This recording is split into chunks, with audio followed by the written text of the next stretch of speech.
Bonjour à tous, je m'appelle Aurélie. Mon travail consiste à vous accompagner dans l'évolution de votre carrière.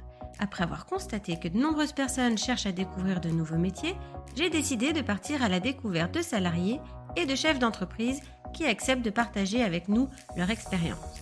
Chez Super Compétences, nous mettons notre expertise à votre service pour que vos projets prennent vie. Je suis très contente de vous partager l'enquête métier du jour. Vous êtes prêts ? C'est parti ! Bonjour à tous, je suis aujourd'hui en compagnie de Charlotte qui est créatrice de prothèses d'auréoles mammaires pour les personnes qui ont eu un cancer du sein.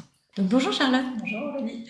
Je suis ravie de t'accueillir aujourd'hui et ravie de cette rencontre. En tout cas, c'est chouette. Très chouette. Merci d'avoir partagé ce moment avant en off d'ailleurs pour me montrer toutes tes créations. C'est chouette. Pour les auditeurs qui ne te connaissent pas, est-ce que tu peux te présenter, nous raconter ton parcours et nous dire pourquoi tu en es venue là ? Tout à fait. Alors, je m'appelle Charlotte.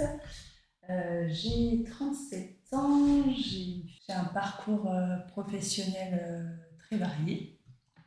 J'ai été aide-soignante pendant 7 ans en hôpital psychiatrique.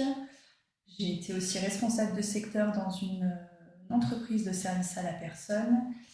Et puis, j'ai également été commerciale. Voilà. J'ai décidé de me mettre à mon compte l'année dernière, effectivement, pour aider mon petit côté soignante est revenu et a ressurgi. Je me suis posé la question du tatouage des aréoles mammaires et du coup, cela me dérangeait en fait de tatouer une peau qui avait déjà été abîmée. Donc je me suis effectivement orientée sur les prothèses d'aréoles mammaires. Donc au quotidien, qu'est-ce que tu fais ? Comment tu crées tes prothèses ? Alors quand j'ai une demande pour une prothèse, effectivement je rencontre toujours les personnes qui ont eu un cancer du sein.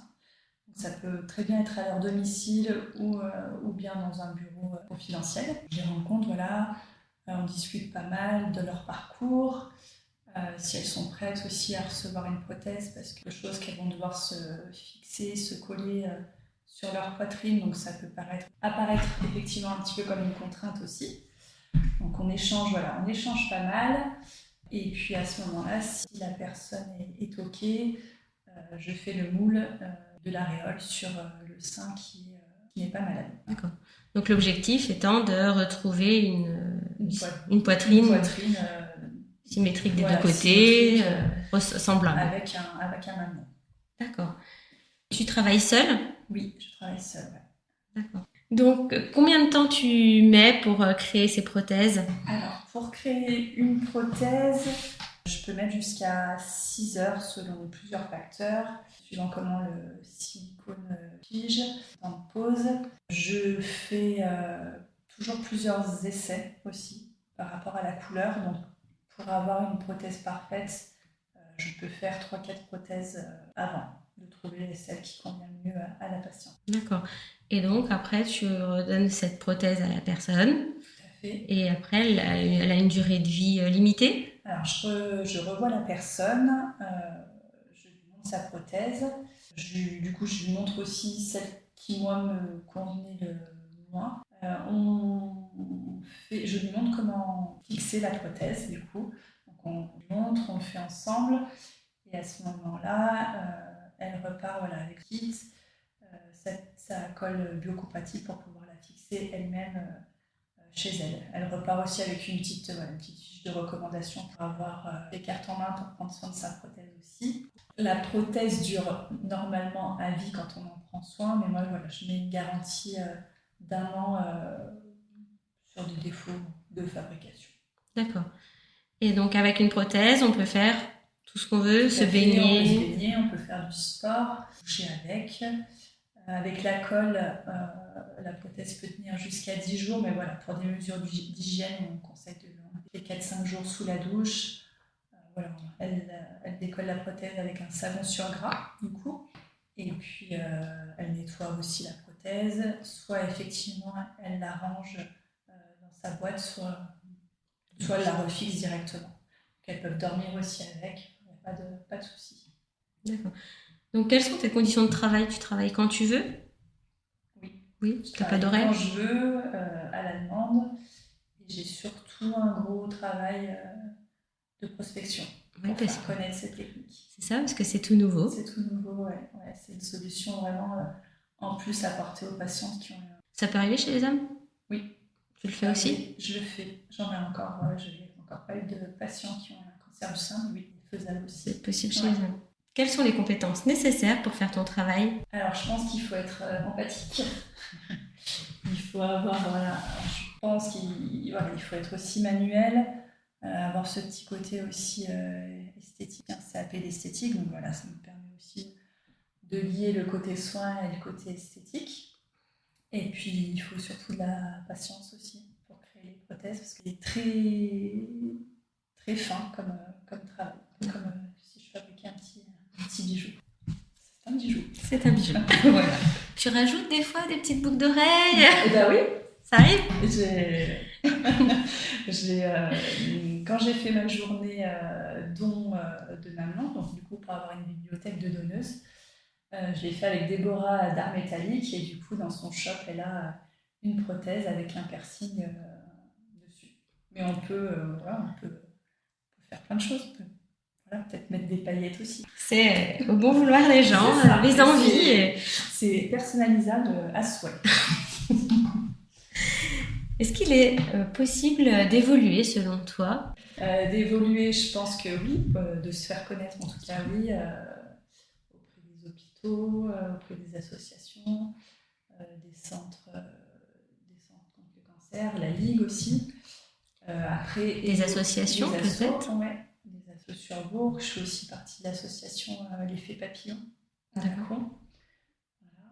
J'interviens une fois par semaine, pas du tout, une fois par mois, pardon, en tant que bénévole pour du toucher détente aussi. Donc c'est un massage pour les personnes qui sont atteintes d'angoisse. D'accord. Donc voilà, c'est vraiment du bénévolat. C'est une asso qui est hyper active aussi.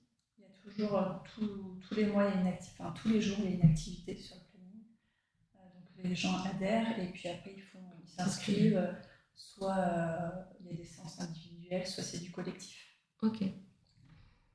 Quel est le parcours pour parvenir à ton métier ? Et alors, le parcours, c'est une formation où on voit effectivement un peu quand même, il faut aussi de la théorie. Bon, c'est des choses que je connaissais aussi par rapport à mon métier, mais voilà, tout ce qui est pathologie autour du sein aussi. Et puis après, c'est énormément de pratique pour concevoir les prothèses. Après, je pense que c'est quand même bien d'avoir un pied soit dans le médical, soit dans l'esthétique. L'un ou l'autre, ça aide. Voilà, ça aide forcément. Ok. Donc je sais que tu commences juste ton activité, mais est-ce que tu penses qu'il est possible d'en vivre à terme ? Je pense qu'il est possible d'en vivre, oui, parce qu'il y a de plus en plus, effectivement, malheureusement, de cancer du sein. Par contre, effectivement, c'est une technique qui n'est encore pas prise en charge par les mutuelles. Donc voilà, c'est un gros boulot aussi par rapport à ça, de faire connaître cette technique pour qu'il y ait des prises en charge aussi par rapport aux mutuelles. Quel conseil tu pourrais donner à quelqu'un qui a une idée comme la tienne et qui souhaite créer son entreprise Moi, je suis de la vie de foncer, moi je suis un peu comme ça. Quand on a envie de faire quelque chose, il faut s'en donner les moyens. Et pour moi, il ne faut pas hésiter. C'est ce que j'ai fait, en tout cas. Tu as bien raison. Tu as bien raison. Eh bien, merci beaucoup, Charlotte, d'avoir partagé ce moment avec nous. Et peut-être à une prochaine fois sur une autre interview, une autre thématique. Merci d'avoir écouté ce podcast. Vous retrouverez les liens de notre invité du jour en description. Vous trouverez également l'enquête métier du jour en version PDF dans les notes de l'épisode. Si l'interview vous a plu, n'hésitez pas à la relayer autour de vous et de la noter sur votre application de podcast préférée. Vous pourrez retrouver l'ensemble de nos services sur supercompétences.fr. Si vous voulez partager votre métier, prenez contact avec moi pour que nous puissions en discuter. Je reste également disponible pour parler avec vous de vos projets de reconversion professionnelle. Je vous donne rendez-vous au prochain épisode. Belle journée!